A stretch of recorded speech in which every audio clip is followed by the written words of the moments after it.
Hello there, fellow truth seekers. This is Doug coming to you again on this here Shabbat.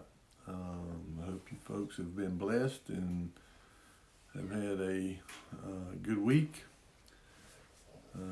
All things are well with you. Today, seems to be kind of fitting what I had determined that I'd like to talk about and study about, something that man just don't seem to know anything about, and that's peace. Of course, with a heavy heart, I hear, what happened there in Israel today, this attack on Israel by Hamas and all. I mean, of course, it's not just Hamas. I mean, Israel's got their, issues too. They don't really truly seek peace either. I mean, there's nobody that does. That's why the scripture tells the way of peace they have not known. And this goes back even to the time of the fall. From that point on, men have been in conflict because one person wants to lord over another and wants to force their belief or their ideology or what they think is right onto other people, rather than going to the source of truth, this right here, and getting our truth. And he says that if you follow his after righteousness and keep his commandments, you will be at peace. I mean, that is the source of peace, is living righteously according to his law is the way that you have peace. That's why, the way to peace they have not known, because they do not want to keep his law. They do not want to follow the path of righteousness. And you're going to always have people that, and I've talked about this in previous videos about the powers that be. I think it's in 2 Timothy, where he talks about, and he talks about putting on the whole armor of Elohim, that we don't wrestle against, flesh and blood, but against powers, principalities, and spiritual wickedness, the powers of darkness and spiritual wickedness in high places. And, talking about the powers that be in the world, the high places, that, I'm not talking about like the leaders of countries. I'm talking about the ones that are above them. The ones that you don't never see, the ones that you don't never hear about. And I've talked about, Albert Pike on here and just, Giuseppe Mazzini, how they were plotting. And of course, Mazzini was an Illuminist. He was in the Illuminati, which had been drove out of Germany. In fact, I've got a thing here about the man who started the Illuminati, Adam Weishaupt. And of course, the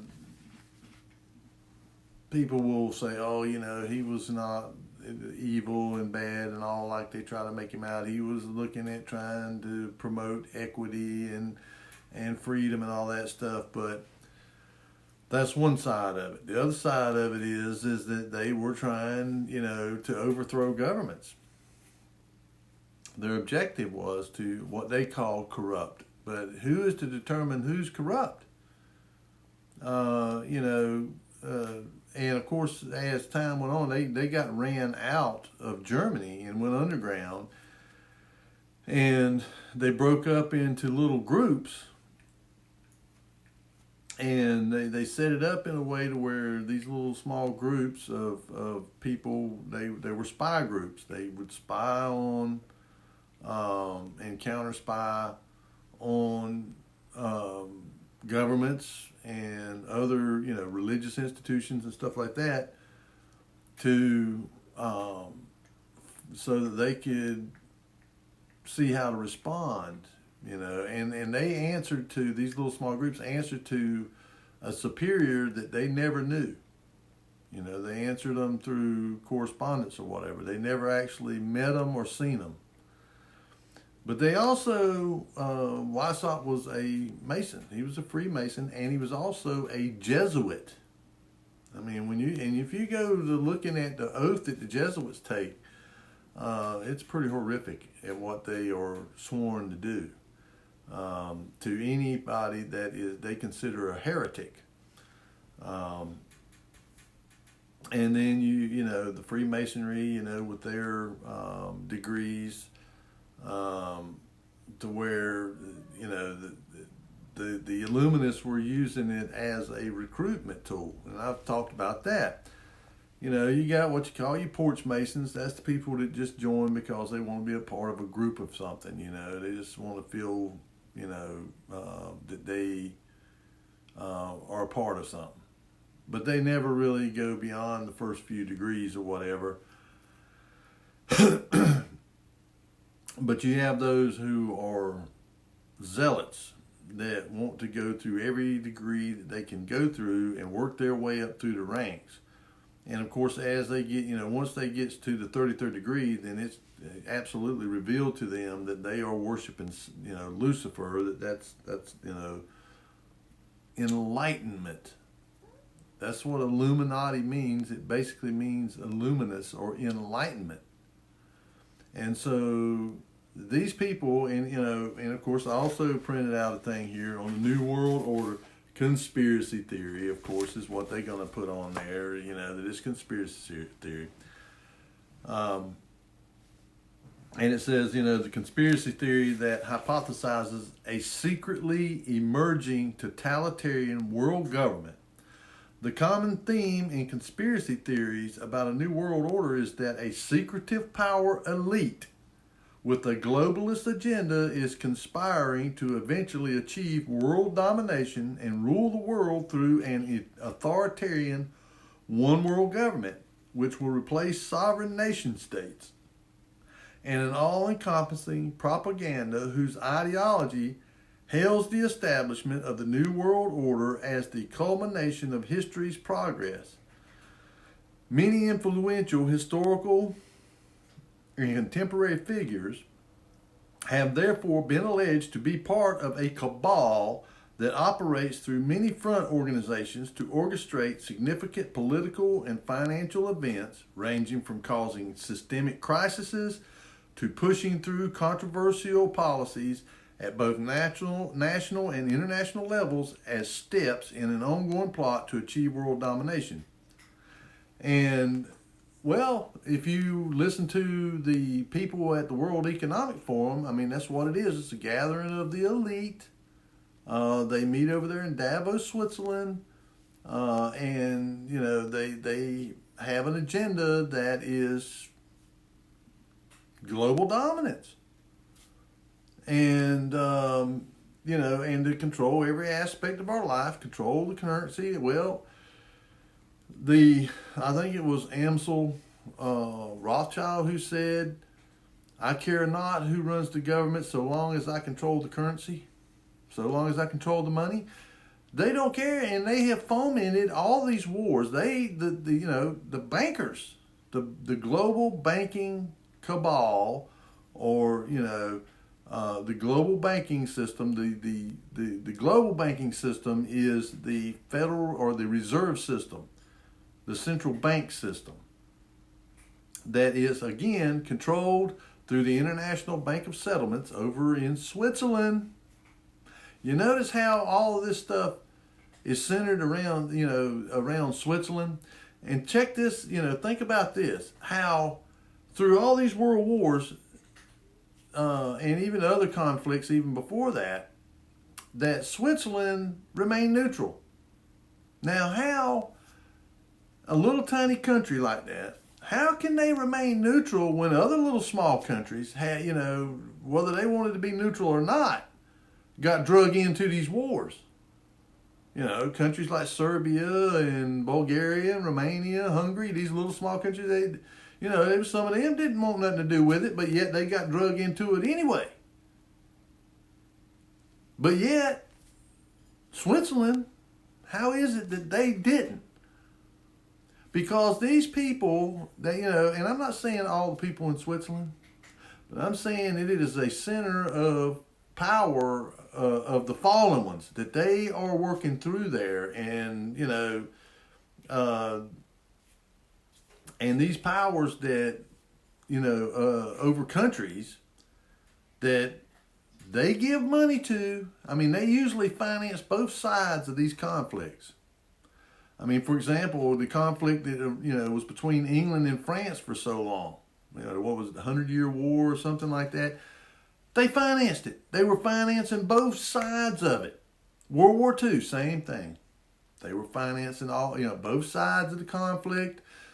The Revolutionary War here in the United States, they were the Rothschilds was financing the United States, and they were financing Britain through the Bank of England. I mean, so when you begin to look at what's going on, I mean, you see what's going on over there in Middle East, over in Israel. Well, who do you think has a great big huge hand in that over there? The Rothschilds. And when you look, you can look in, it is Psalm 83, the Psalm 83 war. And I think this is what's getting ready to break loose. That this here is because whenever you read, matter of fact, let's go to, I'm going to go to Psalm 83. And this is not the Gog and Magog war. This is a different war. And it's to do with it says, and this is a psalm of Asaph. It says, "Keep not thy silence, O Elohim. Hold not thy peace, and be not still, O Elohim. For lo, thine enemies make a tumult, and they that hate thee have lifted up the head. They have taken crafty counsel against thy people, and consulted against thy hidden ones. They have said, Come, and let us cut them off from being a nation, that the name of Israel may be no more in remembrance. For they have consulted together with one consent. They are confederate against thee. The tabernacles of Edom, and the Ishmaelites of Moab, and the Hagarenes, Gebal and Ammon, Jordan, and Amalek, the Philistines. The Philistines, that's the people there in Gaza. The inhabitants of Tyre, Ashur, also is joined with them. They have helped Hopan, the children of Lot, Salah. And of course, I think Moab was the children of Lot. That was where, the descendants of Lot formed Moab. Do unto them as unto the Midianites, as to Sisera, as to Jabin at the brook of Kison, which perished at Endor.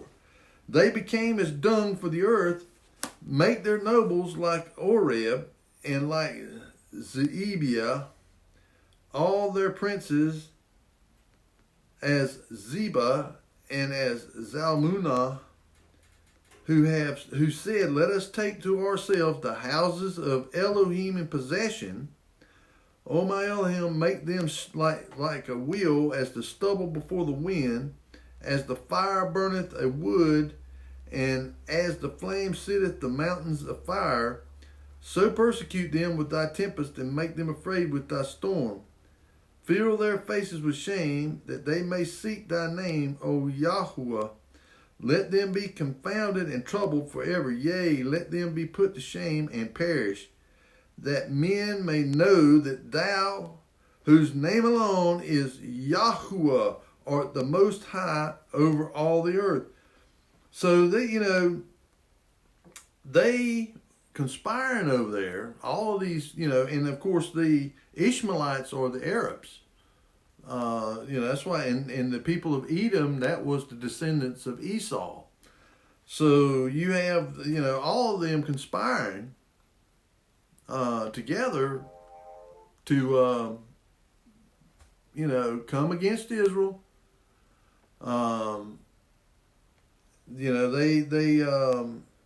They have been doing this for a long time. They've come against them several different times, but they basically they want to just take that land over there, and of course the Ishmaelites try to make it that it's their land, that they were really the ones, the children of promise, that through Ishmael, Abraham's first son.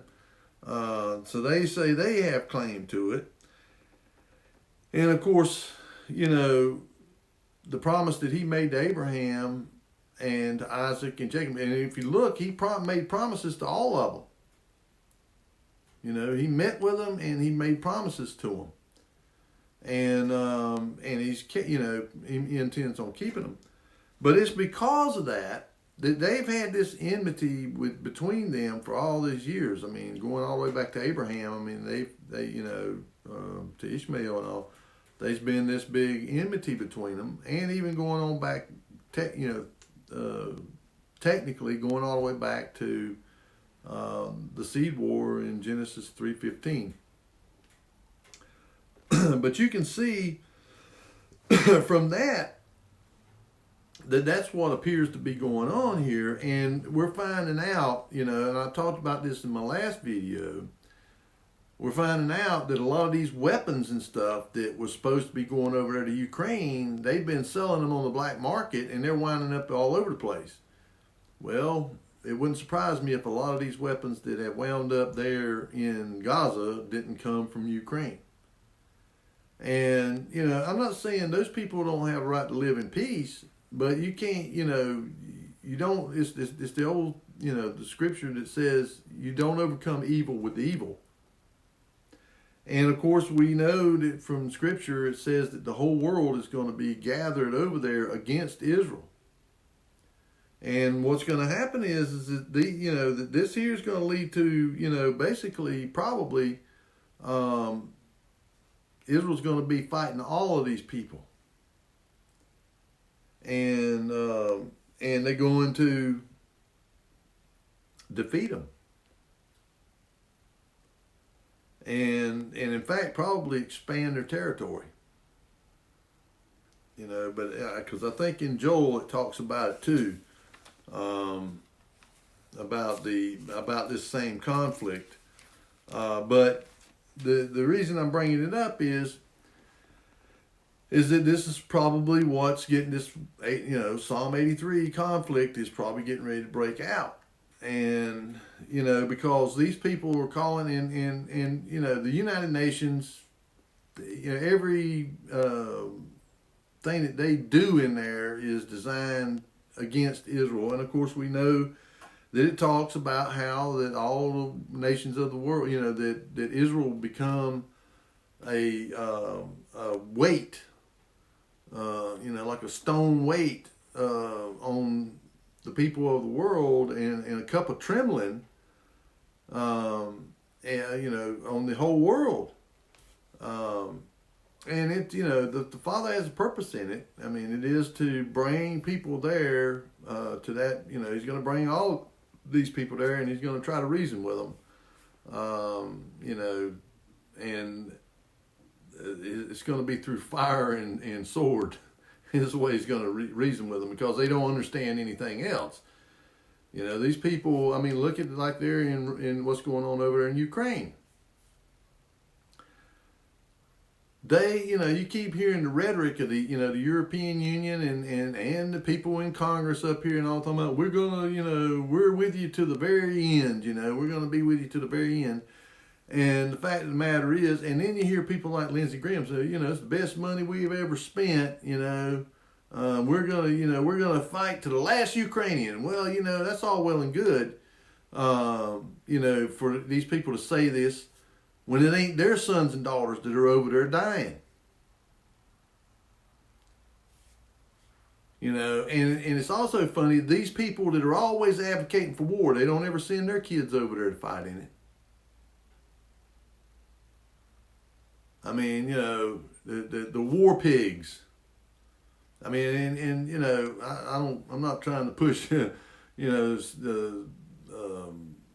what I call demonic kind of music, I mean, like Black Sabbath, but that song War Pigs that they have, that's exactly what it's talking about. How these people send everybody else's kids off to war, but they don't never go fight in them. They don't never send their kids to go fight in them. And no, it's always yours. And how they've set this up, and this comes back to this. I mean, these people have schemed this stuff. And they they use, like I say, like the Freemasons and stuff as a way to recruit.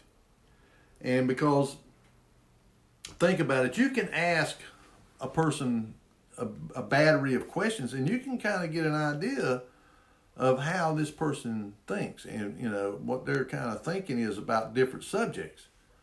And they'll never really know that's if they're if they're on board with totalitarianism, and with the global government, and with, this noose around the neck of mankind, you can pick it out. You can find the people that are of a like mind. And so when you find people that are of a like mind, then you begin to groom them and bring them up through the ranks, and reveal to them the agenda and how to go about doing it. One thing is there was a research project that was started by the British after World War I or World War II, and one of the things they found out is that you can monitor the economic system through mathematics, through electronics math, same kind of math that's used in electronics, can be used to expand an economy, contract an economy, just by adding, you can add a resistor in here, you can add a capacitor in here. It follows the same kinds of laws as, and feedback. You can do feedback into a business, and cause it to grow. And you can have offshoot industries that come from this industry, and you can, promote them, by feedback. And I mean, it's amazing at just how these people, have spent untold amounts of money because they have unlimited amounts of money. I mean, they control all the money. I mean, for the most part, this banking cabal, they control all the money. And through this central banking system, I mean, and that's the one thing that Russia has been at odds with them. I mean, going back to the czars, they came to them, the Rothschild family, banking family came to the czars and told them, basically, you need to let us run your banking system. And, you run the government and all that, but we'll run the banking system. And, of course, they told them, no, you might as well pack up and get out of here because you're not running our monetary system. It's sovereign. Well, they made themselves an enemy. I mean, the czars did, made themselves an enemy that is ruthless, that will not stop at anything to obtain their objective.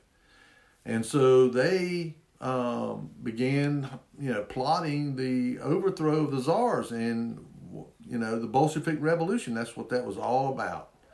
That was what all that was about, was to overthrow them and to try, through that to get control of their monetary system.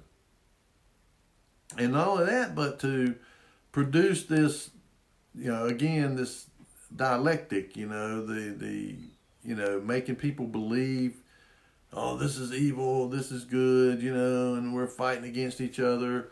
And the whole time that they got everybody occupied with this here, they're working their stuff. They're doing, they're doing their thing.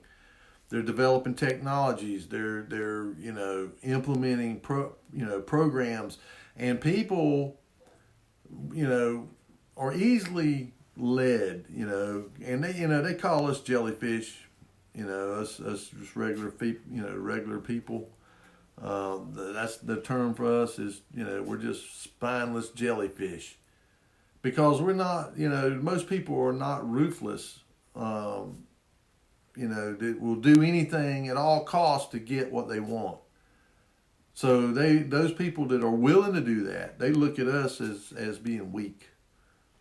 It's the Ayn Rand, Atlas Shrugged, the sharks. You got to have sharks, and captains of industry and all that in order to go against other sharks, in other industries, your competitors or whatever.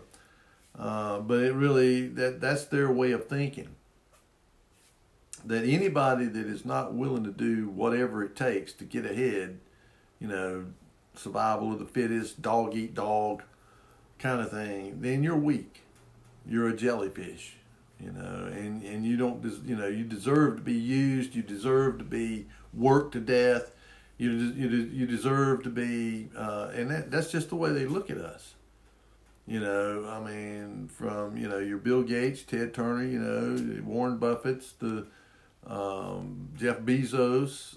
All of these elitist people that go congregate over there at that World Economic Forum, that are all, when you begin to research these people, you find out they're either Freemasons or Rosicrucians, or they're in the Council of Foreign Relations, the Group of Rome, the Bilderbergs. On up the line chain. All of these interconnected all these organizations are interconnected. The Bohemian Grove. When you really just, do a little bit of homework and you find out, and they're the ones that foment and keep these conflicts and stuff going, because they have an agenda. They these Medan or color revolutions that they constantly doing, to overthrow the legitimate governments of countries so they can prop up some tyrant, and these people will go along with them, and they'll act like they're all enemies in each other and all that, and really they're all in bed together. It's the Hegelian dialectic, and it's it's appearances. It's about making an appearance of one thing. It's like I said before, look over here, don't look over here. If you have eyes to see and ears to hear and a heart of understanding, you begin to see this stuff. You start seeing it everywhere. And they will send, they send subliminal messages out to people through movies, and we know that this subliminal stuff works, because advertisers were using it back in the 1950s and 60s until they got caught. And they realized, the government realized what at least somebody that was but they're still doing it. They say they don't do it anymore, but they're still doing it, where they're putting images and stuff in, like one frame every so often in a movie, and this image will, and you don't even notice it comes up, but your subliminal level of your mind will actually pick it up. It'd be like buy Coke. So you see this here, and then you say, well, I'm going to go hold the popcorn. I'm going to get me a Coke, at a movie. And so they put these messages in these movies. Dates, on a calendar or something, be a calendar on a wall, like 9/11, before 9/11 happened. I think it was in one of those Mission Impossible movies or something like that. Here's a calendar, 1999, 2000, and it's got, the movie's in 1999, but here you got a calendar, it's 2001, 9/11, 2001. So they're telling somebody. Now, they may have not been telling us jellyfish, but they sending a signal out to their people. And, that, okay, this is getting ready to happen. You need to, we need to plan, or need to put the plan into action or whatever. And so this is how they operate, through symbology. I've talked about that, all these symbols like this here. There's the all-seeing eye. And, this is a finger. This is AI. AI, that's AI there. And, of course, back when they first conceived of this, it was back in the 1700s or something like that. And then the first time it appeared on the dollar bill was in 1935, I think, is when they first put that on the dollar bill. But these are, and it's the Novo Ordo Seclorum, New Order of the Ages.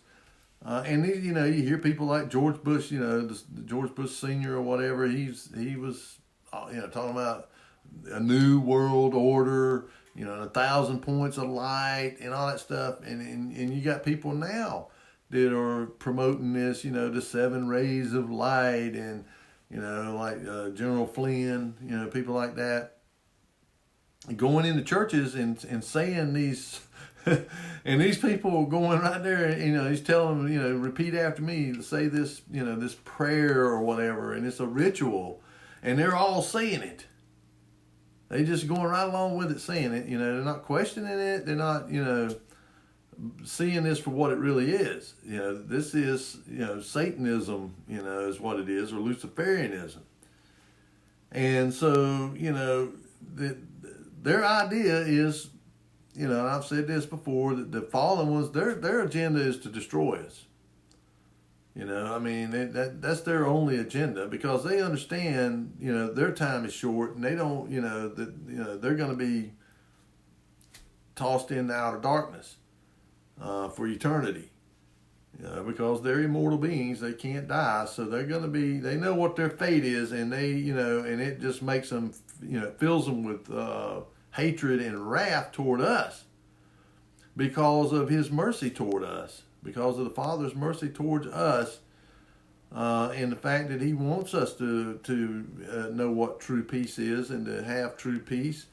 But so long as human beings are in league with these entities, and them entities are in control, there's not going to be any real peace. There never has been. There's a semblance of peace. For some places, like here in the United States, I will have to say that as far as here on American soil, we've not had a conflict since the Civil War here on our own soil.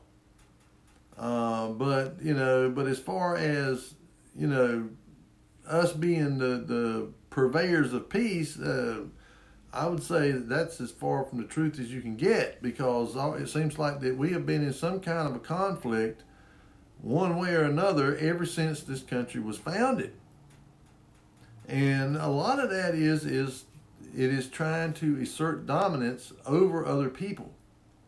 It's not about peace. It's not about anything else other than to go in there and exploit these people. Put who we want in there in power. Look at, Libya and Iraq and Afghanistan and, all these different places that we've went into, it had to do with getting control, exploiting their resources, and taking control of their money. Giving control of their money over to the International Bank of Settlements. Because both of them, Iraq and Libya, both were going to have a gold-backed currency. They were, trying to put a gold-backed currency into place to get around the petrodollar. And that's what's going on here with the kings of the East. China, Russia, India, and, you even got countries that are not in the East, but, like South Africa and Brazil and, the original members of BRICS, they're tired of it. They're tired of, and you see what happens if you don't go along with this stuff. They sanction you. They try to destroy you economically. And they tried to do that to Russia. That's what they tried to do to them. And of course, because of this, all it's done is accelerated this BRICS. And it's pushing more and more people away from the dollar, which in the long run is going to really hurt us. I mean, if pretty much if the dollar quits being the world's reserve currency, the benefits of it that we've experienced and had, the good things that we've experienced because of it are going to go away.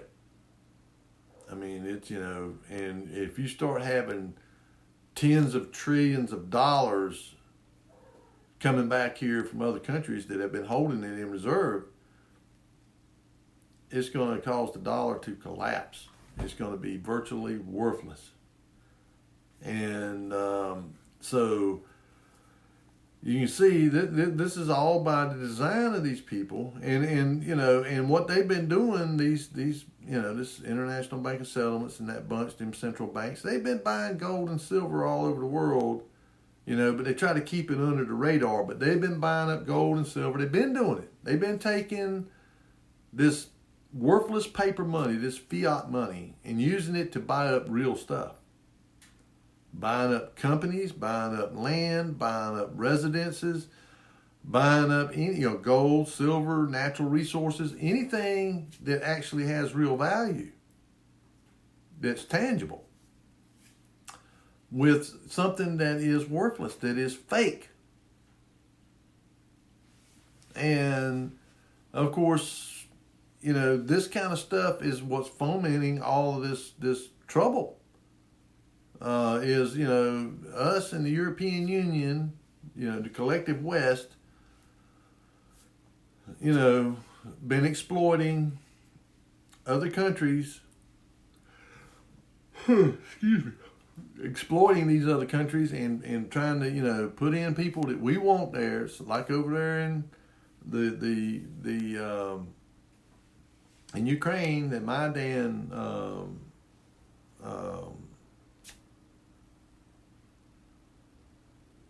revolt or whatever they had over there, where they overthrew the duly elected leader of Ukraine and put Zelensky in there.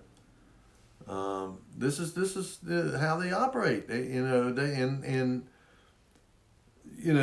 really believe that by doing this, that they are draining Russia. And of course, Russia is the largest country in the world, and they've got just tons and tons of resources. Natural resources, metals and fuel and on and on and on. And they've got a lot of people. They got a couple 100 million people, and so this is and in fact they were ready for this. The Russians had been preparing for this ever since 2014, whenever the Minsk Accords or Minsk agreements. There's two of them done, and of course we lied in the European Union. They lied. About this agreement. They never intended on keeping this agreement. All they were doing was buying themselves time to arm Ukraine. And they were putting these labs over there, and they can say whatever they want. They were bio weapons labs. They were developing anthrax and other biological weapons, and they could get by with it. From the standpoint of the Geneva Convention, because Ukraine, I don't think, is a signature to this biological weapons ban, but the United States is. And so, we fund it, and do all the research over there and create these things. And they create these it's way beyond what people think. They're just creating a virus and going to release it. No, it's beyond that. They can release these things and they're perfectly harmless, and then they can turn them on. They can use some type of radio wave or whatever that will turn them on, like turning the switch on and off. And so they could see, and they also have the antidote for it or whatever, so that or inoculation or whatever that they can give to our people or to whoever they want to protect them from it and release this stuff. And then they can turn it back off whenever they want to turn it off and stop it. These things are engineered. They're not, and they've openly admitted it up there in these hearings they've had in Congress. They've openly admitted that they were doing gain-of-function research, and that's what gain-of-function is. That's exactly what gain-of-function is. It's not just making these things more virulent. It is actually learning how to control them, and splicing in different, things from different organisms. They're chimeras. This thing that we can't talk about. That's exactly what it was. It was a chimeric virus. Okay, and so it's got bits and pieces from other organisms in it. And so, if you know how to turn the epigenetics, which are the on-off switches, on and off, and of course they do. When and with the CRISPR, the CRISPR-9 technology, they can splice genes from different things in there. They can do all that stuff, and probably even beyond that. And so they're doing all this stuff, and it's being, and if these people at the top, the banking cabal, that is, basically has gotten control of just about everything. I mean, I'm not kidding you. If you really done some research and you begin to look into people like BlackRock, Vanguard, these financial management companies, and look at who really controls them and who's the main people that own them, and you follow it up, it's a pyramid. It's just like this. That's exactly what they're showing you here with this pyramid. We're the ones down here on the bottom, and they're funneling all the money up here to this top up here. And so, when you think about it, I mean, here we are, the United States, we've got $33 trillion of debt. Most of it owed to the central bank. And then the real irony of that is that we print the money. The Treasury Department does. We don't need a central bank. A privately owned bank. We don't need them controlling our money. They just inserted themselves in there. And when you really go back and like I say, you got to do some research, I mean, it's not something you can just go casually find. I mean, you have to kind of dig into it. But that's all a Constitution is. Our Constitution's been revised 4 times. Early on, the first two, the first one in 1789 was a promise of basically a promissory note to the Rothschild banking people, because they're the ones that give us money during the Revolution. They gave us, through the French, but it was the Rothschilds, because they are big in France. And they gave them, loaned them the money, and it was it works on a 70-year cycle. This Constitution's in force for 70 years, and then, at the end, and all through this time, we're paying interest on this money. We never pay it off. We're just paying them interest on it. And so, after that 70 years elapses, the debt goes away. And then what they do is they get us in a war. so that we got to borrow money again, and then get us in debt again. It's just, they've done it over and over again. Well, what happened 70 years after the Revolution, Civil War? And really, the Civil War was fought by, it had nothing to do with the Republic of the United States. It was the British and the Catholics that were fighting for control of the money. The British were backing the Union, and the Catholics were backing the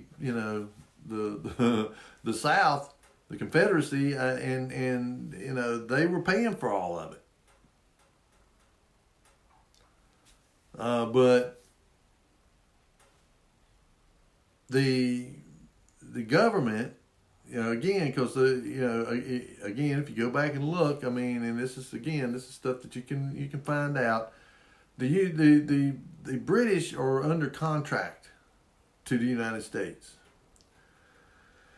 That's why it's called the United States of America Incorporated. It's not the Republic. It's not the Republic of the United States. It is the United States of America Incorporated. The Republic is that's separate. That's what we are. But if you look at it, after the Revolutionary War, when we finally come to terms with the British, we didn't have nothing. There wasn't nothing here. Any infrastructure or anything that was here was the British. The postal system. Okay, so during the Revolution, Benjamin Franklin started a post office, but he went bankrupt, and it closed. So after the Revolution, there was no post office, and the British controlled the seas. United States had no navy. We didn't have nothing. So, the British, in order for us to get stuff that, essential needs, stuff that was produced in other countries and stuff, we had to come to some kind of an agreement with the British. Because they would have blockaded it. They would have stopped anything from coming in here. We would have not been able to get anything. And so the Republic of the United States contracted with the British to run the civil government, the postal system, the military. Everything. They've slowly gotten control over all of it.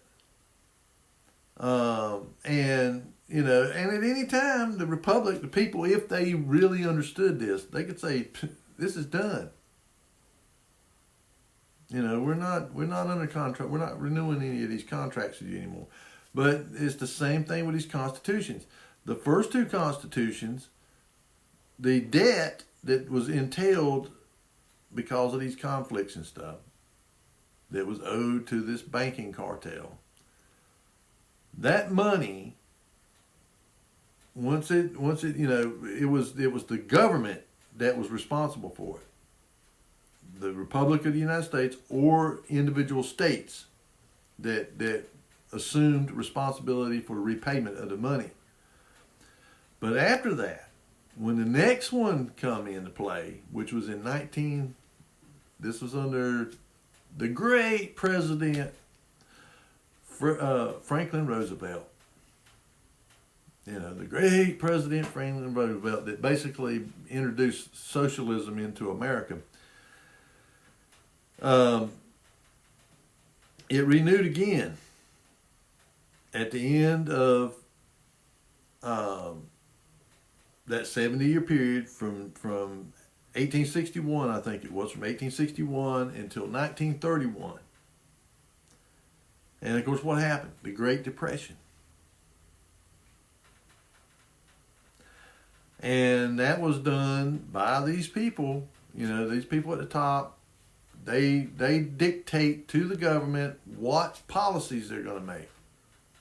And when they, enacted, these tariffs and stuff, then it was reciprocated. The Europeans began to put tariffs up and all, and then you ended up in a trade war, and before it was over with, these businesses started going under, and not only that, but the exuberance of compelling, just duping people into investing in the stock market and all that stuff, knowing that they were going to pull the rug out from under it.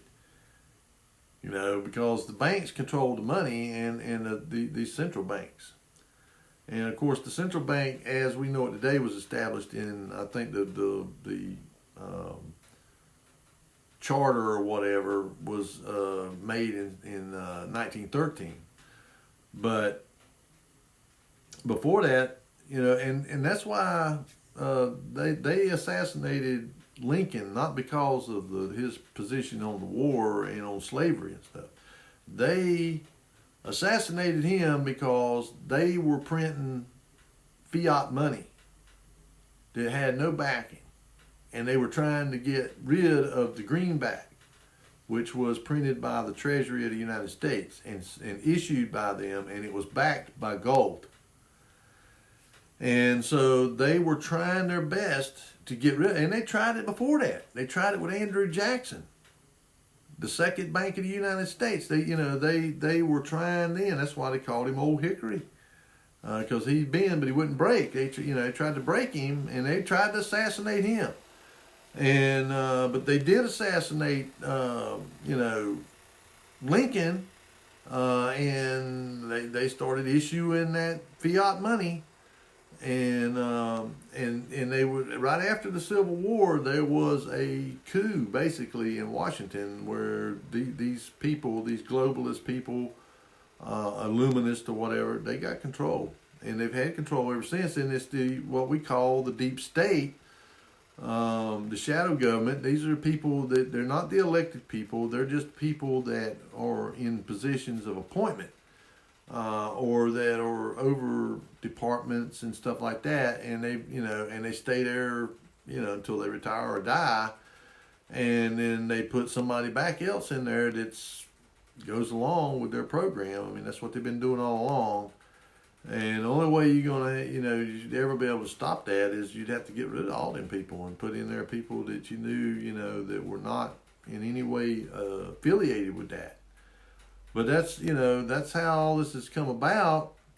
And, you can go back to and read the writings of people like Francis Bacon, he was a Illuminist, Freemason. I mean, the founding fathers, and a lot of their philosophies and their beliefs really don't, they ain't based on Christian belief. I can tell you that right now. And Thomas Jefferson, I mean, he was a big follower of Adam Weishaupt, read all of his writings and stuff, and believed in the illuminated doctrine of Weishaupt, which Weishaupt was financed and encouraged to do this by the Rothschilds. You see the connection here? It always goes back to these ones right there at the very top. The Rothschilds, the Warburgs, the Pinkins, the Kuhn Loebs, the Passeurs. I mean, and these people, I'm taking a risk by mentioning these people. They like to keep low key. And they don't like their name being published. They don't like their name being put out there. And of course, people talk about the wealth of people like Bill Gates and Jeff Bezos and Elon Musk and stuff. They're nothing. I mean, their wealth is nothing. Those people, those 13 families collectively control something like 3/4 of a quadrillion. And they through all of these, they masters at building layers of isolation between themselves and the system below them. But like I said, like BlackRock, Vanguard, I mean, these are trillion, 10, 12, 13 trillion dollar companies that have that much money under management. I mean, that is enormous. That's more than, dozens of countries put together. I mean, that's just more, just in these couple of companies. And when you begin to look at who they own, they are wealth management companies. In other words, you put your money in there, and they take your money and they invest it in stocks, ownership of companies, ownership of banks, or controlling interest. They don't want to own the whole company or the whole bank. They just want a large enough stake in it that they can have a say in how it's ran. And that's what they do. They have done this through all of these multinational globalist companies. And again, these, like I say, these constitutions, that one that they rewrote there in 1931 under Franklin Roosevelt, took the onus of who's responsible from the debt off the government and put it on the people. So it's the people now. We are collateral. I mean, that's, that's insane. But we're considered the collateral. And that's why they had to come up with a way to keep track of everybody. Social Security. Social Security number. And and the way that that's done, I mean, really that was just a way for them to get their hands on more of our money and use it for their purposes to facilitate and expand their program. Development of technology, development of military weapons, development of computer systems. That's not by mistake. It wasn't just something that happened organically. It's something that they planned to do. And you got to understand that these fallen ones, I mean, they are telling them what paths to take. They're working through these ones there at the top, they're Nephilim offspring, and telling them what they need to be doing. They give them the tutelage. And of course, and it's generational. It's not like, when this guy dies, well, the plan ends. No, they indoctrinate it into their offspring, their children, and they continue it on. And they not only that, but they have, they've got it spread out enough through these secret societies and stuff that even if something happens to this organization over here, say it got run out of everywhere, the governments of the world joined together and said, we're going to get rid of this. And then you got one over here that can take over for them. It's like a hydra or something. It's got all these heads. You cut this head off. You got to cut them all off at once if you want to get it stopped. Well, if you cut, the old story about the hydra is you cut off one head and you go over here to cut another head off. This one comes back. It grows back, and you just constantly cutting heads off, but you never really stop, unless you cut them all off at once. And that's the problem with it is it's just like this hydra. It's got all these heads around, so you might cut this one off over here, like they did in Germany. Run the Illuminati out, and they changed their name and all that stuff. Quit using the Illuminati, and so, oh well, that's gone. It quit. It don't exist anymore. Well, yeah, it does. It ain't never went anywhere. It just went underground, and it went into other secret societies. Went into the Freemasons, and they used masonry as a recruiting tool. And as I've talked about before,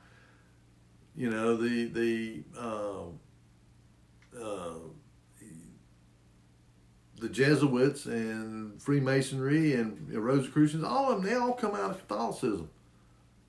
They all, and really they're in league together, the harlot church and the beast system, which is the beast system is being governed, from the top, from these people. It ain't fully come to its, final conglomeration, final form, but they're not far from it. I mean, we see, all this stuff, all this conflict and chaos. And it's like I said, the more they can create chaos, whenever this Messiah, this false Messiah shows up, the more people will be willing to, kind of go along with whatever they come along and say. And so, I just had a few scriptures pertaining to this. I mean, like here in Isaiah chapter 8, verse 11,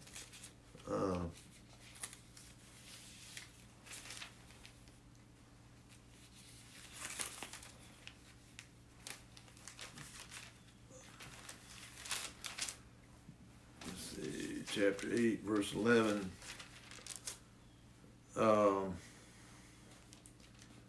It says, for the Lord spake thus.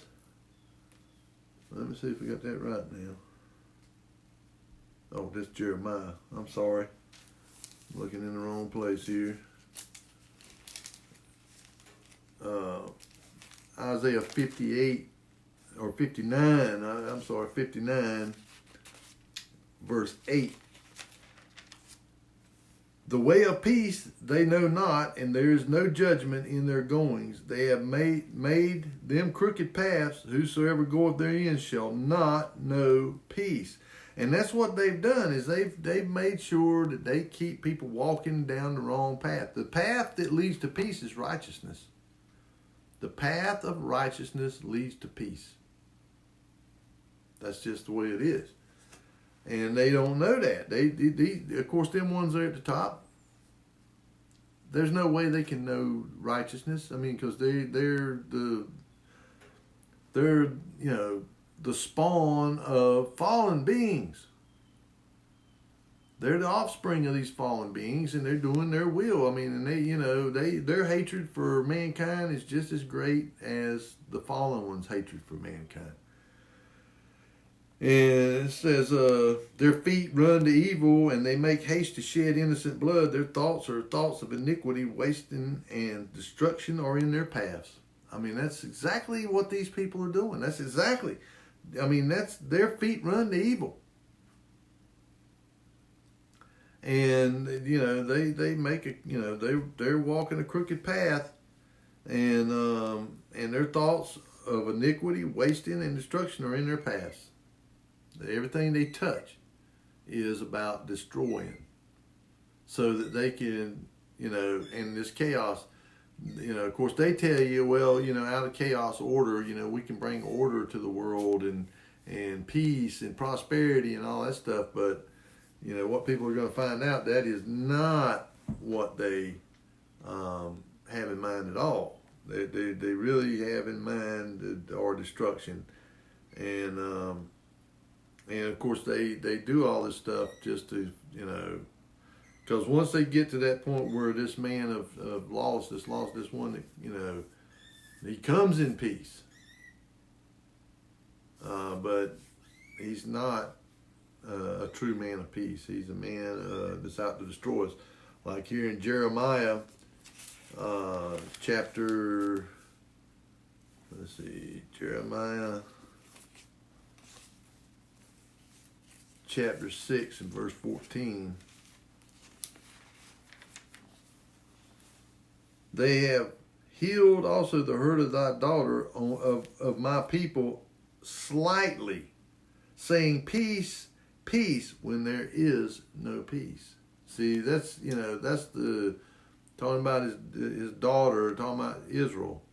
They'll be, this when all this stuff really blows up over there, that Psalm 83, then the whole world's going to kind of be against Israel, and this peacemaker will come and make it some kind of a peace agreement with them. And of course, it talks about that in here too, about how they'll make a covenant with death and hell, but they won't, they won't be in their heart to keep it. That they'll really be just doing it as a way to keep from being destroyed. But they don't have no intention of going along with this program.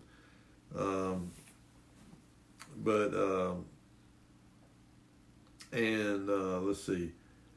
Also, Jeremiah 16,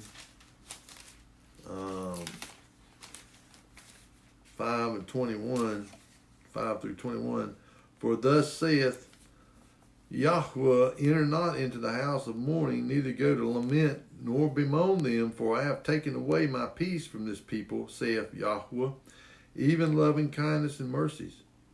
Both the great and the small shall die in this land. They shall not be buried, neither shall men lament for them, nor cut themselves, nor make themselves bald for them.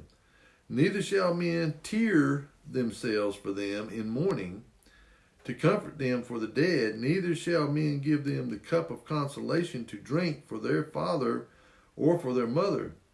Thou shalt not also go into the house of feasting to sit with them to eat and to drink.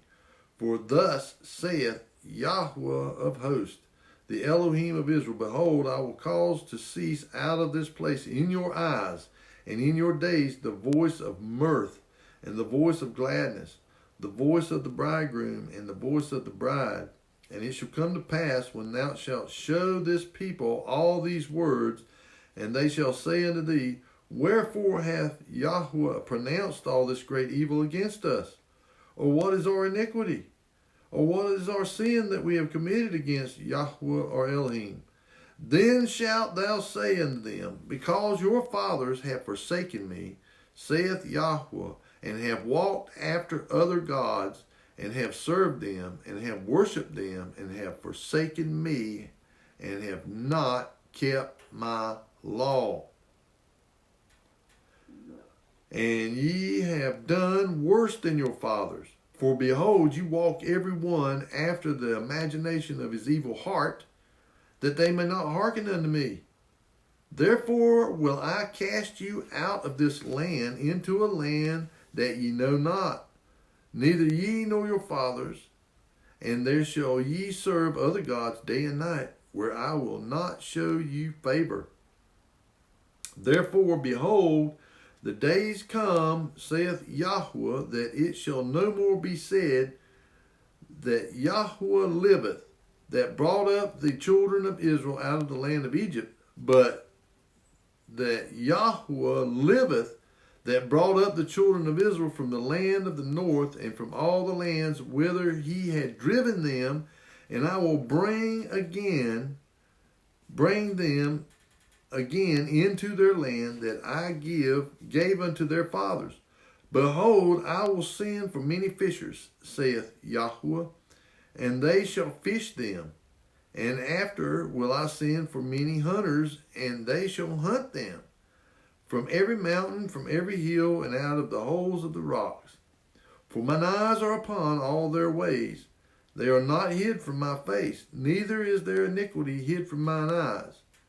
And first I will recompense their iniquity and their sin double, because they have defiled my land, that have filled my inheritance with the carcasses of their detestable and abominable things. O Yahuwah, my strength and my fortress and my refuge in the day of affliction, the Gentiles shall come unto thee from the ends of the earth, and shall say, surely our fathers have inherited lies, vanity, and things wherein there is no profit. Shall a man make gods unto himself? And they are no gods.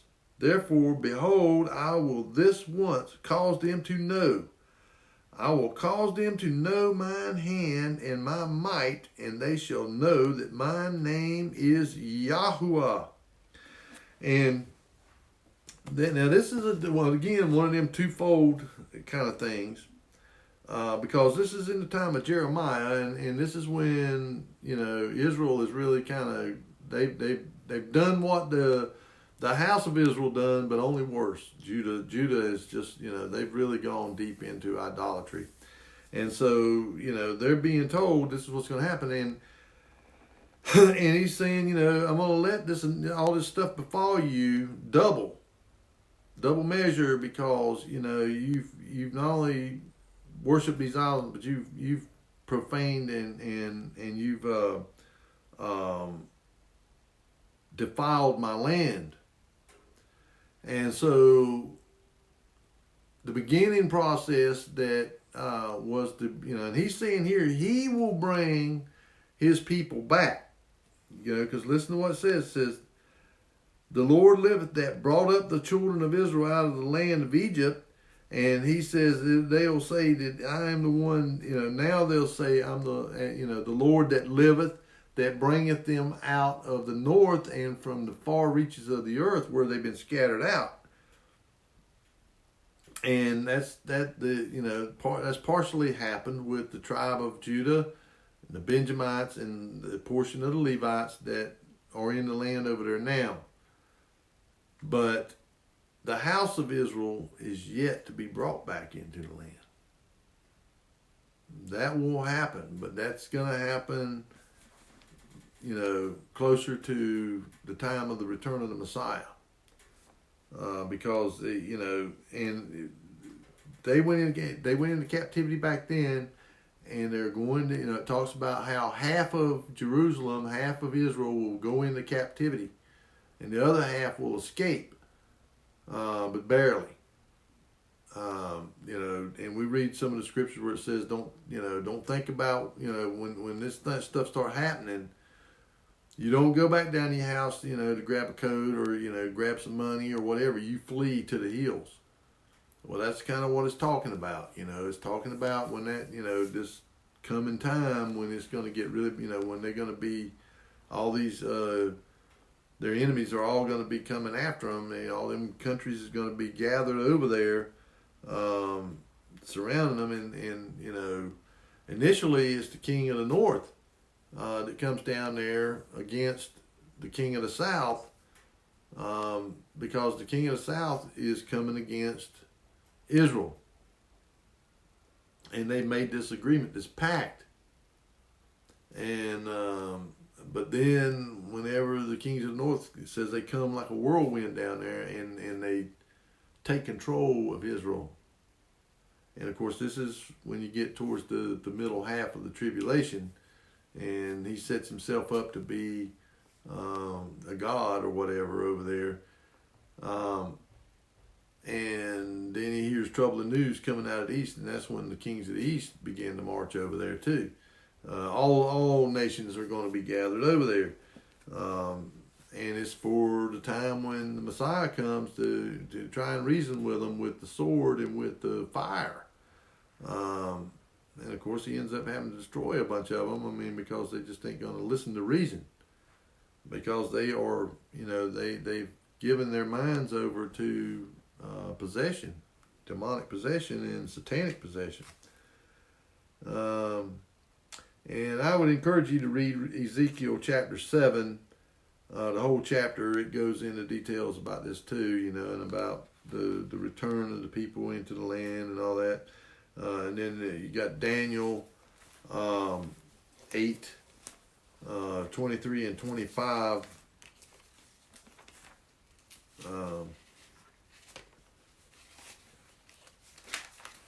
Daniel 8, 23 through 25. And in the latter time of their kingdom, when the transgressors are come to the full, a king of fierce countenance and understanding, dark sentences shall stand up. That's what's coming. And it says, and his power shall be mighty, but not by his own power. His power is coming from Satan. And he shall prosper and practice. Let's see. And his power shall be mighty, but not by his own power. And he shall destroy wonderfully, and shall prosper and practice, and shall destroy the mighty and the holy people.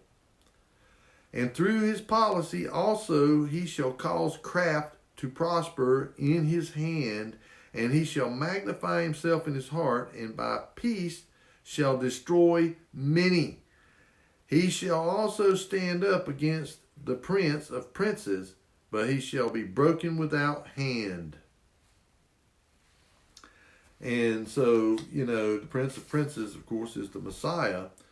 But you see that he brings this false peace. And of course, when they say peace and safety, sudden destruction comes upon them. It's all a deception. And it says, and by peace shall destroy many. See, and people are, now they're ready for some kind of peace, man. Everybody's clamoring for peace. And so you're going to have, it's the perfect opportunity for this false Messiah to arise. That's what all this, I think, is founded on. A lot of this Illuminati and their everything they've done is to bring it to this point where people are going to be desperate. And in their desperation, they'll be willing to give up basically give up their souls for what they perceive to be peace. And of course, peace is found through righteousness in the law, through the commandments. And it's not found through anything that men do. He tells us, that we need to seek peace through righteousness. That's how we find it. And that's what when he comes and he establishes the kingdom here, that's what he's going to be doing. He's going to be showing people the way of peace through righteousness. The righteous one is going to show us how to obtain peace through righteousness. All right, now I want to look at some other verses here in Isaiah. Actually, Psalms. I'm going to look here, Psalm 122. I forgot to mark it a while ago.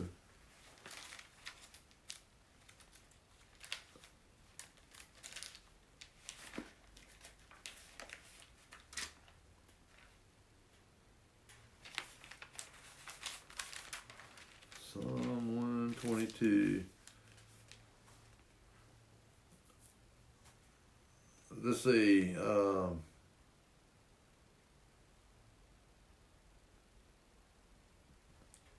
Psalm 122, verse 6. Pray for the peace of Jerusalem. They shall prosper that love thee. Peace be within thy walls, and prosperity within thy palaces. For my brethren and companions' sakes, I will now say, peace be within thee. Because of the house of Yahuwah or Elohim, I will seek thy good. And of course, that was the Psalm of David. But we need to pray for the peace of Jerusalem and the peace of Israel, and seek peace, seek the way of peace. No matter what these people do, that we need to seek peace. And I've got this marked here, and I forgot why I had it marked.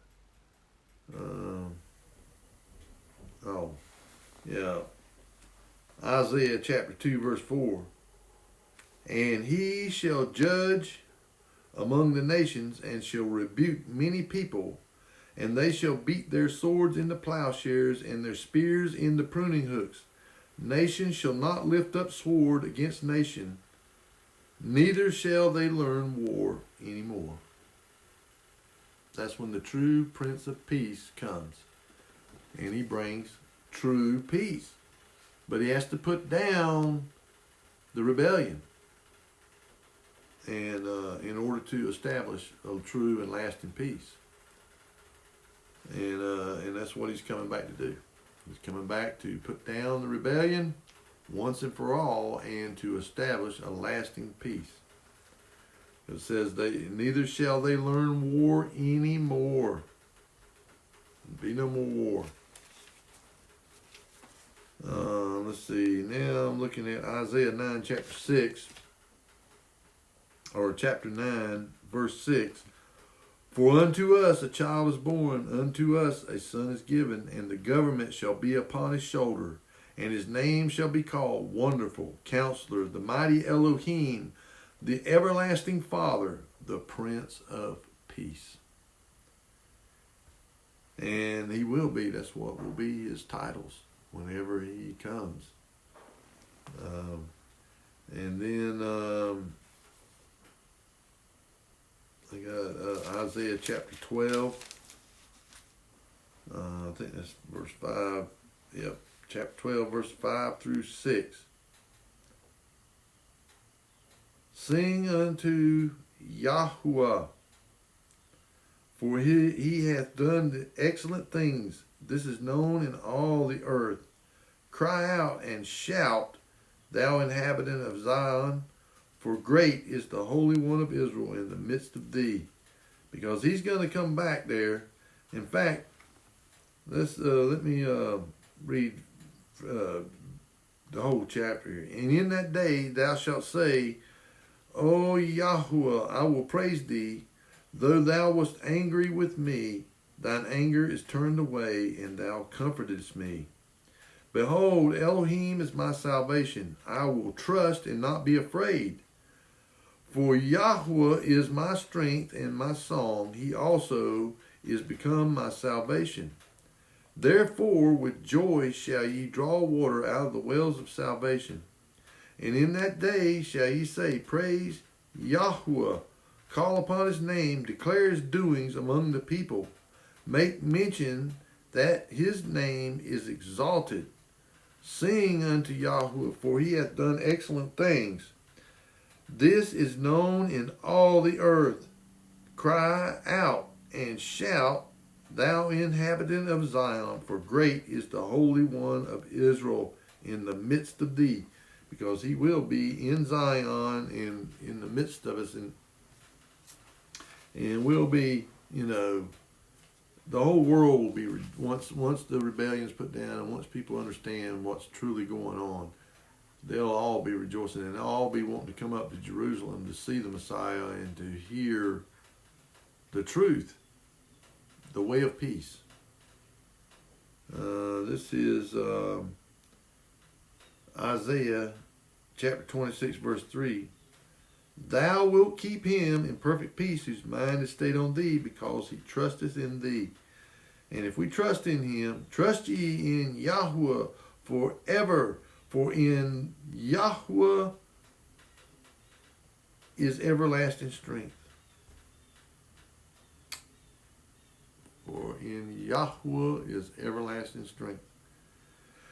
So, if we keep our, thou will keep him in perfect peace whose mind is stayed on thee. So if we keep our minds focused on him, he'll keep us in peace. That doesn't mean the world's going to be at peace.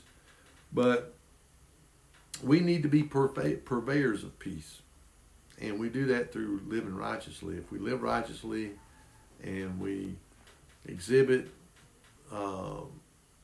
the truth of his law, his commandments, by loving our neighbor as ourselves and loving our Father as we should, then, we will do our part to promote peace. And, and that's what he, wants us to do. It doesn't mean that these people are going to take notice, but somebody might. Somebody might, that had been influenced by the warmongers, the war pigs. Maybe they would be turned from it. Now I'm looking here at Isaiah chapter 32, verse 17.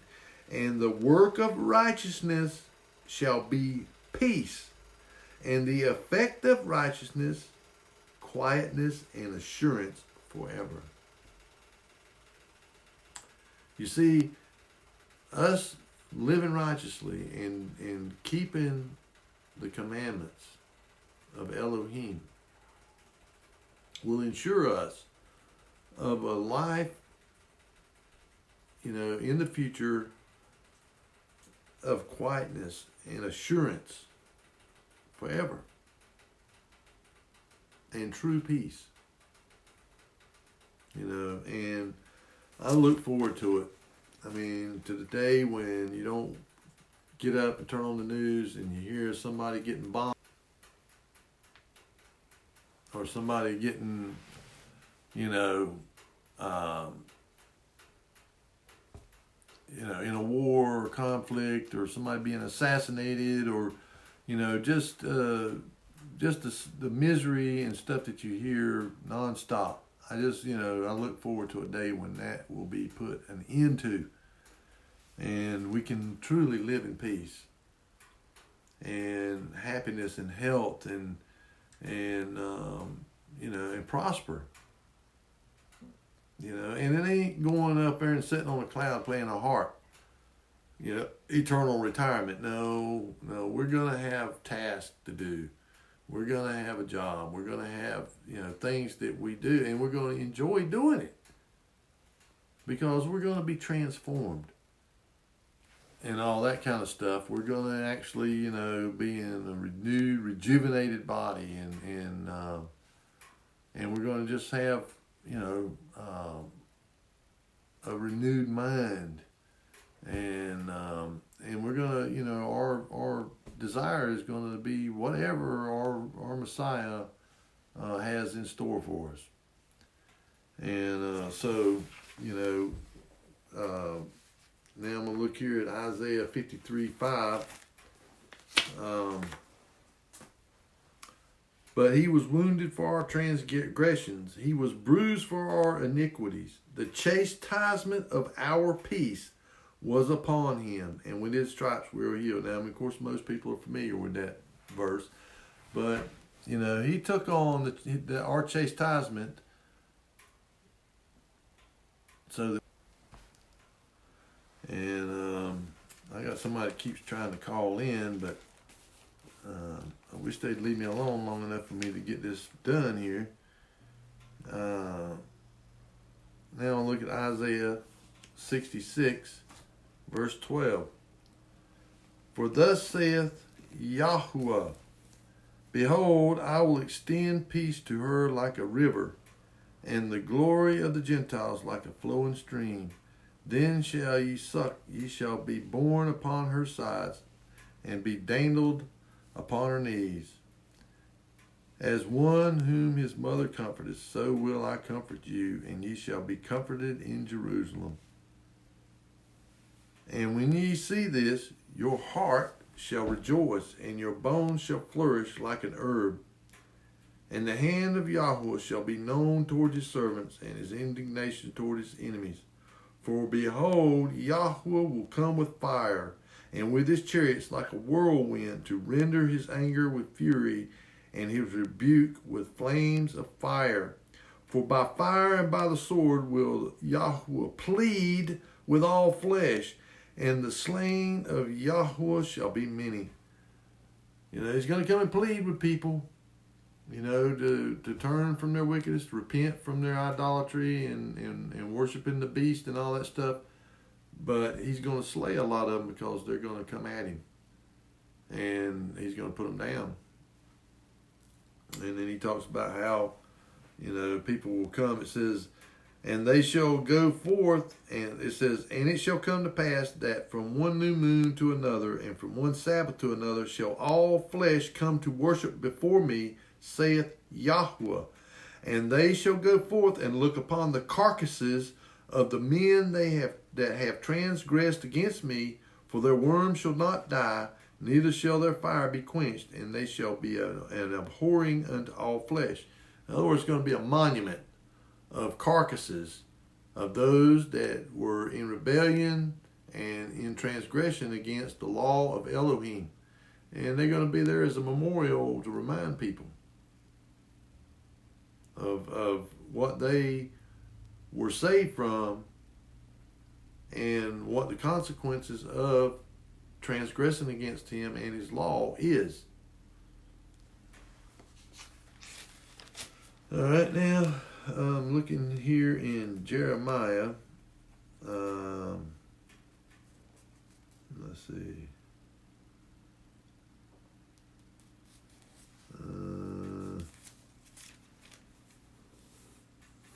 I think I already. Yeah, I think I already read that. 8 and 11. For they have here. I read that. All right, now Nahum.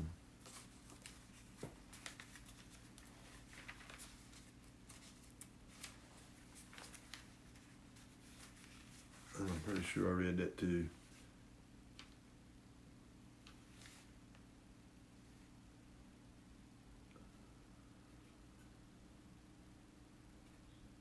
Yeah.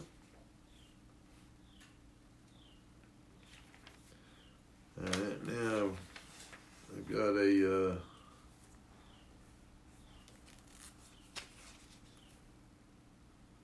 scripture here in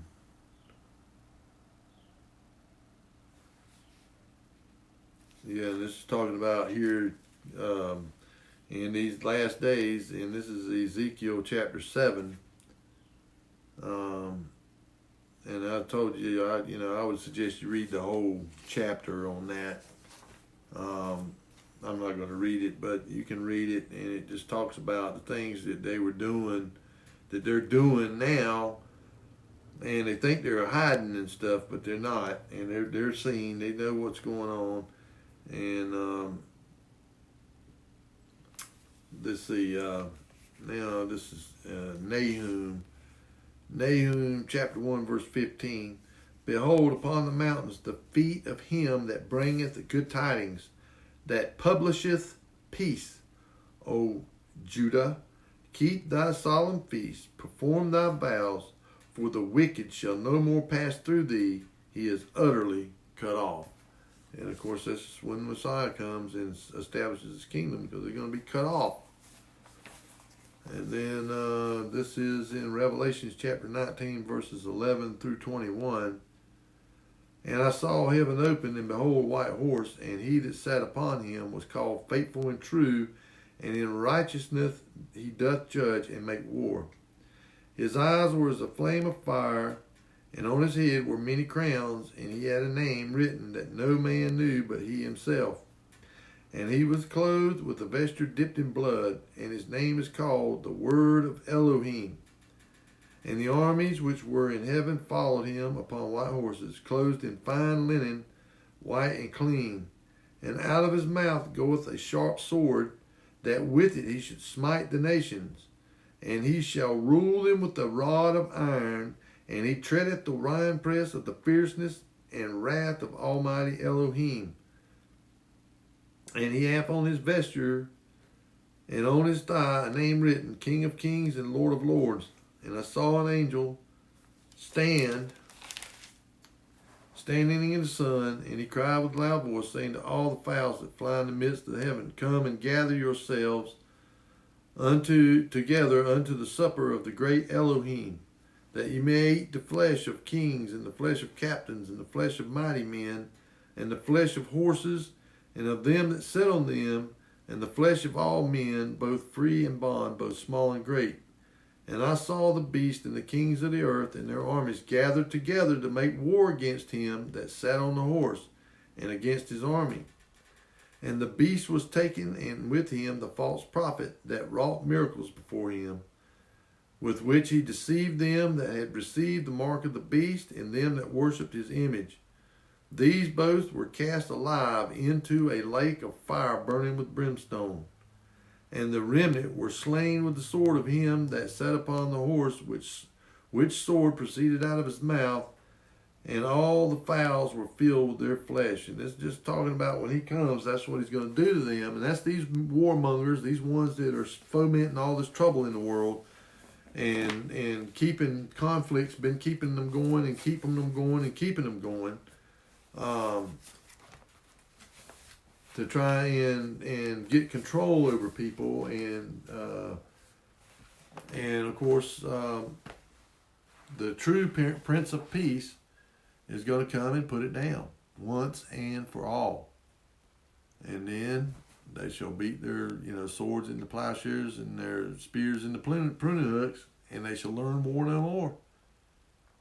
That'll be the end of it. And we will truly have a lasting, eternal peace. But all these things have got to happen in order to bring people to a point where they recognize their need for Him. That there's no way that we're just incapable of the way of peace. We just have not known and do not know the way of peace.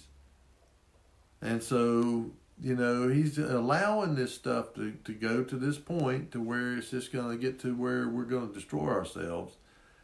And then He's going to intervene. And hopefully, a lot of people will come to repentance, that they'll realize what's going on.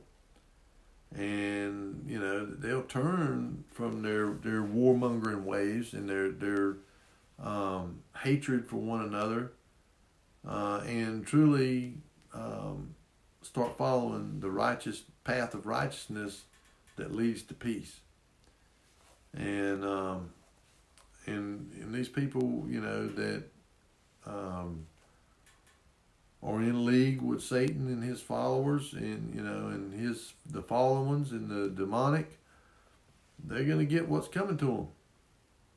But they're going to have their so-called day in the sun. When they wreak havoc on the world and bring massive destruction. But this is what it's going to take. It seems to get the attention of mankind once and for all. Because we certainly haven't learned anything from history and from our past. We just, seem to tend to always go down instead of up. You would think we would progress up in our character, but see, we when we try to do it within ourselves, it's just impossible. The only way that we can get to that point to where, that we are living righteously and seeking to be to have peace, is through repentance. Through true repentance, and then being baptized with water, and then being baptized with the Ruach HaKodesh. That's how. If we're just trying to do it within our own selves and with our own free will and intellect and willpower, it's just not going to happen. And so I just thought it was timely, kind of timely that this stuff happened to just kind of bring out some of these things, that the why of it and the ultimate end of it, the end of the warmongering and the nonstop conflict. And see, this is how they're going to deceive everybody is you have somebody that come out and they're going to, the false Messiah, is going to, I can bring peace. I'm going to bring peace and prosperity and of course, when they think that they got peace, that's when the bottom's going to fall out. And you're going to have destruction. And so I hope that you understand this and you don't fall for this false Messiah when he comes, because he's going to appear to be all that in a bag of chips, and he's really a deceiver. And because people are so afraid and so fearful of the things that are going on in the world, they're ready for something like that. But it's not going to come from a man. It's just not. It's going to come from the God-man, Yahushua, and nowhere else. But and this is what the whole of the last couple thousand years has been geared towards, is bringing about this this time, pushing it to the final conclusion. And and these people have and are fulfilling their role in it, to bring this Antichrist, or this beast system in, and the Catholic Church and all is going to promote this person, and be on board with them. And well, I think that it's not far off before they're going to be revealed, and of course it's a false peace, so don't buy into it. Keep your belief and your trust in the true Messiah, the true anointed one, and and nowhere else. And you can believe this: when he comes, everybody's going to know it. Everybody's going to see him. Ain't gonna be some guy that just pops up on the world stage, like a celebrity or something. No, whenever he comes, whenever the true Messiah comes, he's gonna come on the clouds with great glory, and everybody's gonna see it. And the ones that are bringing all this destruction on earth, they're gonna be crying out for the rocks to fall on them and to hide them from him.